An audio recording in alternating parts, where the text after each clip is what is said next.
السلام علیکم dear students, I hope you all are fine. Previously ہم نے پڑھا کہ کس طرح سے جو ہے پپ کا جانا ہوتا ہے فورج پر، تو وہ جاتا ہے تو اسے پتہ چلتا ہے کہ جو اور بیڈی کی شادی ہو گئی ہے، اور اسے یہ دیکھ کر بہت خوشی ہوتی ہے کہ وہ دونوں اپنی زندگی میں خوش ہیں۔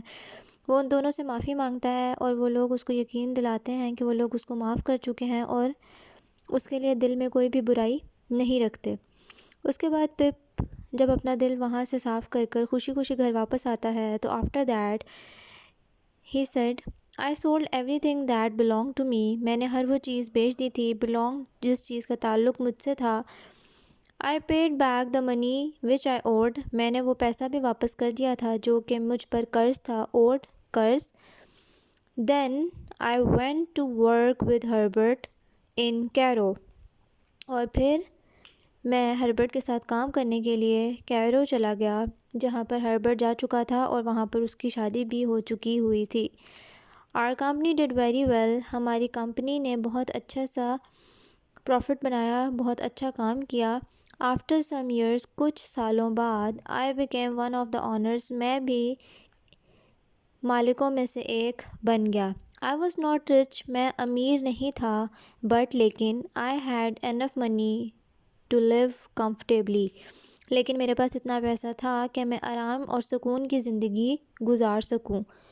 آئی wrote often to Biddy and Joe, wrote write کی پاسٹ فارم ہے، میں اکثر بیڈی اور جو کو خط لکھا کرتا تھا۔ I heard that Estella had married Drummle, اب اسٹیلا کی شادی بھی ڈرمل سے ہو چکی تھی اور یہ میں نے سنا ہی تھا۔ And that he was very cruel to her, اور میں نے یہ بھی سنا تھا کہ وہ اس پر بہت ظلم کرتا ہے۔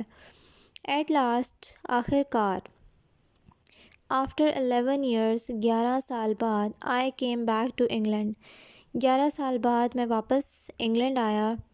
آئی went at once to my old home by the forge, میں فوراً اپنے پرانے گھر جو کہ فورج کے ساتھ تھا وہاں گیا۔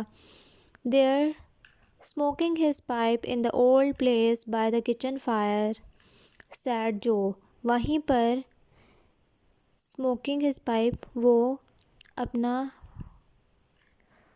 پائپ جو کہ تمباکو نوشی کے لیے استعمال کیا جاتا ہے انسٹرومنٹ، وہ استعمال کر رہا تھا اور اپنی پرانی جگہ پر ہی بیٹھا ہوا تھا، کچن فائر، کچن میں لگی ہوئی لکڑیوں کی آگ کے سامنے۔ وہ جو تھا، he was as big and strong as ever, وہ اتنا ہی بڑا اور اتنا ہی طاقتور لگ رہا تھا جتنا وہ ہمیشہ تھا۔ But his hair was now grey, لیکن اس کے بال جو ہیں وہ اب گرے ہو گئے تھے، سرمئی رنگ کے ہونے لگے تھے، آہستہ آہستہ سفید ہو رہے تھے۔ Then I saw little boy sitting by the fire, پھر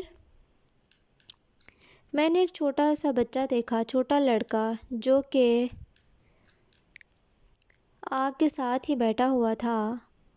He looked just like me، وہ بالکل میرے جیسا لگ رہا تھا۔ When I was a little boy، جیسے جب میں چھوٹا لڑکا تھا۔ This was Joe's son، یہ جو کا بیٹا تھا۔ We named him Pip after you dear old boy، جو نے بڑی خوشی سے کہا کہ ہم نے اس کا نام پپ رکھا ہے اور ہم نے اس کا نام تمہارے نام پر ہی رکھا ہے۔ We hope he grows up to be like you، ہم امید کرتے ہیں کہ یہ بھی تمہاری طرح بڑا ہو کر ایک بڑا آدمی بنے گا اور اچھا انسان بنے گا۔ جو اپنی زندگی میں خوش تھا، اس کا بیٹا بھی تھا، اور پپ اب جو کو نہیں بھولا تھا، وہ ان سے ملنے آیا کرتا تھا، اور انہوں نے اپنے بیٹے جو کہ چھوٹا تھا، جو ابھی پیدا ہوا، اس کا نام بھی پپ رکھا، وہ بھی اس لیے کہ ان کو پپ سے بہت محبت تھی اور وہ چاہتے تھے ان کا اپنا بیٹا بھی پپ کی طرح ہی اچھا اور بڑا آدمی بنے، محنت کرے اور اچھی زندگی گزارے۔ آج کے لیے اتنا ہی، لاسٹ چیپٹر کے نوٹس آپ کو انشاءاللہ آج یا کل میں پرووائڈ کر دیے جائیں گے۔ Reread the lesson, complete your previous exercises. Thank you very much, take care of yourselves, meet you in the next meeting. اللہ حافظ۔